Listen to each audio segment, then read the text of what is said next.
Se você me perguntasse qual é o meu sonho é ser imortal. E o que eu considero ser imortal? Pra mim, eu só morro quando a última pessoa que lembra de mim morreu. Tipo, os meus grandes ídolos não são bilionários. São pessoas que revolucionaram de alguma forma e foram lembrados e estão... E deixaram um legado. Deixaram um legado, viveram além da sua própria vida. E aí eu vi na internet uma forma de eu começar a construir um legado. O que é?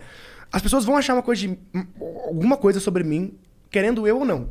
Mas se eu crio conteúdo, eu dou mais inputs pra ela, mesmo que ela me odeie, para que ela me odeie pelas formas pelo qual eu quero que eu sou. Então ela tá odiando com inputs. Aí eu comecei a criar conteúdo sobre o meu trabalho. Sobre o que eu fazia. Como eu sempre trabalhei com internet, com Instagram, com análise de dados, comecei a falar sobre isso. E aí foi muito massa que eu comecei a ver o impacto que gera. E aí depois eu comecei a entender... eu sempre trabalhei com influenciadores, na outra ponta, né? Contratando. Mas eu nunca entendia direito como era ser um. Tipo, beleza, qual que é a vibe? Por que as pessoas gostam? Aí, quando eu comecei a criar conteúdo, eu comecei a entender. E aí eu comecei a entender a importância de ter uma audiência. No sentido assim, é minha audiência. Essa audiência aqui eu controlo. Essa audiência que pertence a mim. Obviamente que o Instagram, terreno alugado, assim, ele é do Zuckerberg. Se ele te banir ou te reduzir seu alcance, você perde tudo. Mas é uma ponta que você tem de não depender de que alguém te contrate para você fazer um show. Então, por exemplo, se você tiver... Isso é uma coisa que eu nunca entendi, porque os humoristas nunca fizeram, que é se autoproduzir. Se autoproduzir e vender os seus próprios shows. Porque eu vou pegar... Mas a gente faz? Como assim? Não, mas não em larga escala. A maior parte deles, pela minha visão, me corrija se eu estiver errado, só são contratados. Não. Não? Não. Ah, então top. Não, isso são os eventos corporativos que acontecem. Mas a imensa maioria dos humoristas é ir lá, pegar uma pauta... Se divulgar e se vender e fazer. É porque o que acontece muito... Assim, normalmente... Produz o próprio show? Não, o que eu quero dizer é o seguinte. Quem vende pro... Vamos supor que você vai numa cidade. Quem vende é você ou o produtor local que vai te divulgar seu show na cidade? A gente. A gente? Então, é porque Ótimo, assim, existe uma escala na comédia que o que acontece assim, quando a gente começa, a gente não tem essa força de levar o público pelo próprio nome.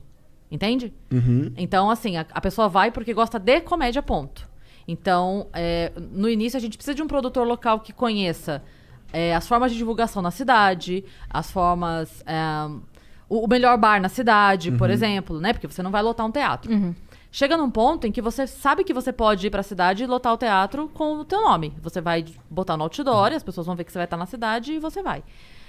Ou vai botar no carro do ovo, dependendo da cidade, né? Cada lugar você bota no Facebook, ou no outdoor, ou no carro do ovo. Cada cidade é uma coisa.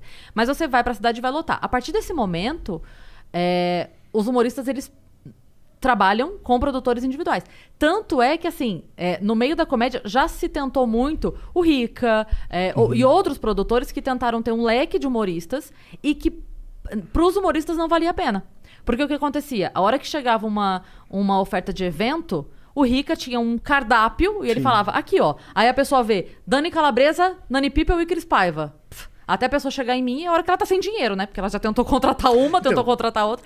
Mas a hora que o humorista consegue ter o seu nome, ele fez a sua carreira, ele tem uma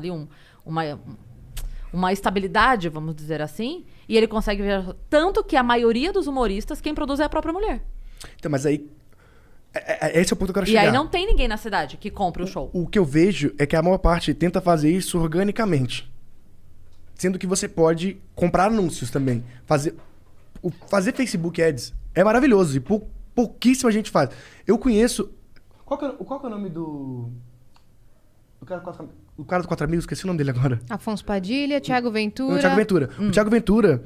Nossa, na verdade, ele voou o nome dele. O Ventura foi quem deu o start no Instagram, no Facebook. Então, mas ele fazia muito Facebook Ads. Ele contratava muito. Então, mas ele foi o primeiro que fez. E depois todo mundo começou a fazer porque página. Deu certo então, pra ele. Mas é que as pessoas fazem de uma forma, acho que, pelo que eu vejo, então, assim, tô falando assim, especulando.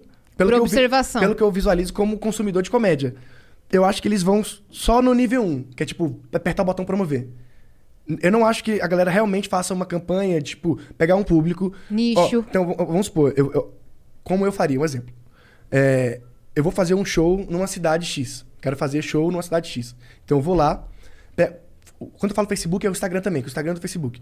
Então eu pego, sei lá, 3 sketches ou 3 vídeos de comédia, 3 cortes assim, e posto. Aí eu vou por um anúncio, eu vou mandar para aquela cidade, para as Sim. pessoas verem um, só que quando a pessoa vê um, eu mando o outro.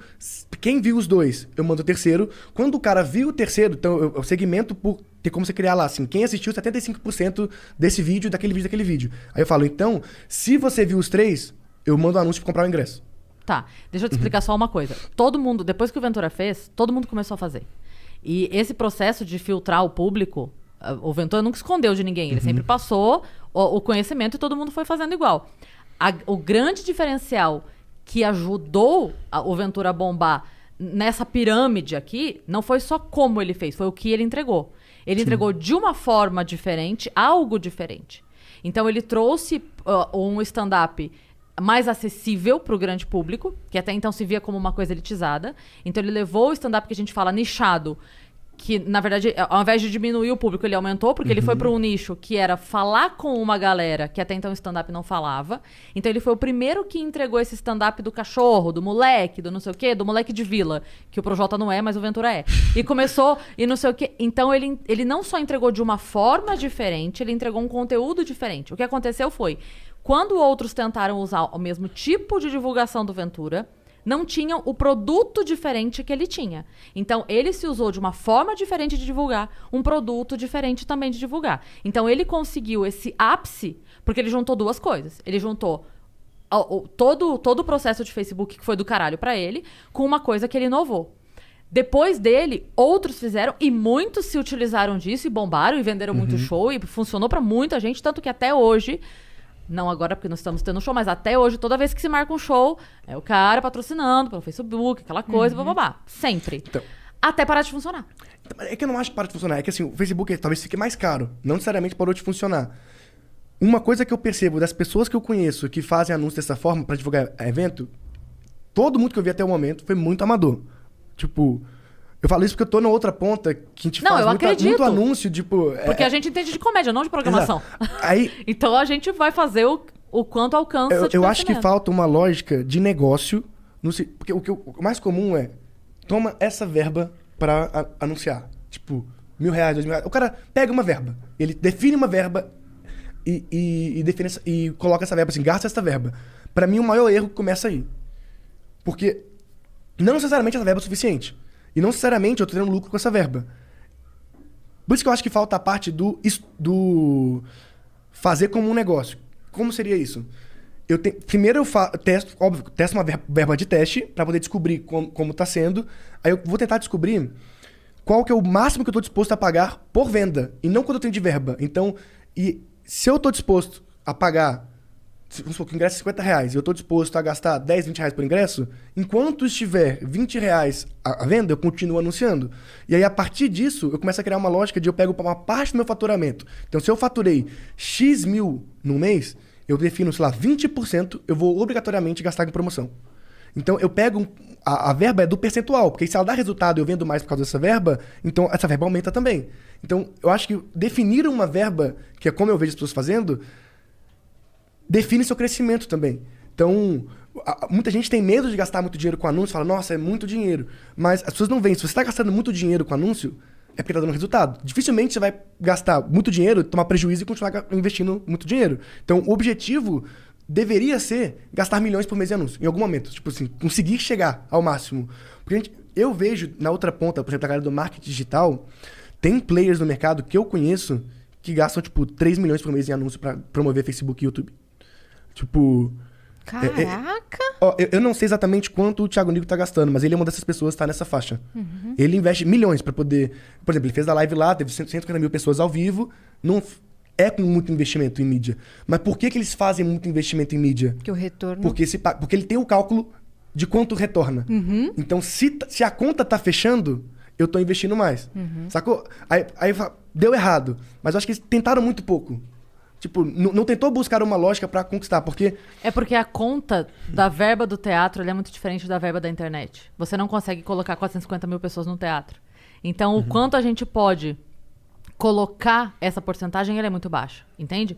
O artista, ele ganha muito menos do que se imagina que ele ganha num teatro. Não, é por isso que eu falei, então, o quesito de se produzir também, pra poder ter mais fatias, né? Pra poder... Mas quando você tá imaginando que o cara bota uma quantia ali de valor, é porque aquele valor tá saindo do bolso dele, não tá saindo da porcentagem do quanto ele ganha. Porque no final das contas ele pode fazer um show e ganhar 0.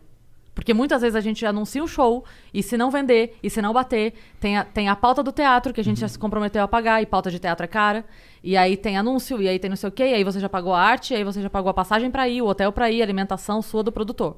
Então muitas vezes a gente faz tudo isso, e aí aquele valor que é estipulado, não é estipulado pensando que, olha, eu vou lotar o teatro e vai não sei o quê. Porque muitas vezes não vai acontecer.